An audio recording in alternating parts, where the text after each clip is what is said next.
മഴ നനയാതിരിക്കാൻ ബസ് സ്റ്റോപ്പിൽ കയറി നിന്ന 2ാം ക്ലാസ്സുകാരിക്ക് നേരെ ലൈംഗികാതിക്രമം നടത്തിയ 40 വയസ്സുകാരനെ നാട്ടുകാർ പിടികൂടി പോലീസിലേൽപ്പിച്ചു. തിരുവനന്തപുരത്താണ് സംഭവം. ആറ്റുപുറം സ്വദേശി ഷൈജു ആണ് പ്രതി. സ്കൂൾ വിട്ടുവരികയായിരുന്ന കുട്ടി മഴയായതോടെ ബസ് സ്റ്റോപ്പിൽ കയറി നിന്നു. ഈ സമയത്ത് ഷൈജു കുട്ടിക്ക് നേരെ ലൈംഗികാതിക്രമത്തിന് ശ്രമിക്കുകയായിരുന്നു. സ്കൂൾ ബസ്സിലാണ് കുട്ടി വന്നിറങ്ങിയത്. ഷൈജുവിനെ കുട്ടിക്ക് പരിചയമുണ്ടായിരുന്നു. ഈ പരിചയം മുതലാക്കിയാണ് പ്രതി നീചപ്രവൃത്തി നടത്തിയത്. കുട്ടി ബഹളം വെച്ചതിനെ തുടർന്ന് സമീപമുള്ളവർ ഓടിയെത്തി. ഇതോടെ പ്രതി ഓടി രക്ഷപ്പെട്ടു. നാട്ടുകാരുടെ തിരച്ചിലിനൊടുവിൽ തൊട്ടടുത്തുള്ള മലയിൽ നിന്നാണ് പ്രതിയെ പിടികൂടിയത്. വിവരമറിഞ്ഞെത്തിയ പോലീസിന് പ്രതിയെ കൈമാറി. പോക്സോ ഉൾപ്പെടെയുള്ള വകുപ്പുകളും പ്രതിക്ക് മേൽ ചുമത്തി.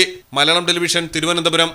നിങ്ങളുടെ വീടിന്റെ അടിത്തറ മുതൽ മേൽക്കൂര വരെ സിൽവാൻ സ്റ്റീൽ ഉറപ്പു നൽകുന്നു.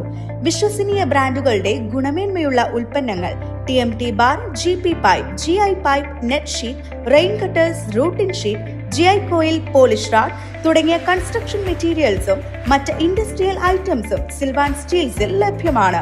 ഓരോ നിർമ്മാണത്തിനും കരുത്തും വിശ്വാസവും നൽകുന്ന പേര് സിൽവാൻ സ്റ്റീൽസ്, കഞ്ഞിപ്പുര, വളാഞ്ചേരി.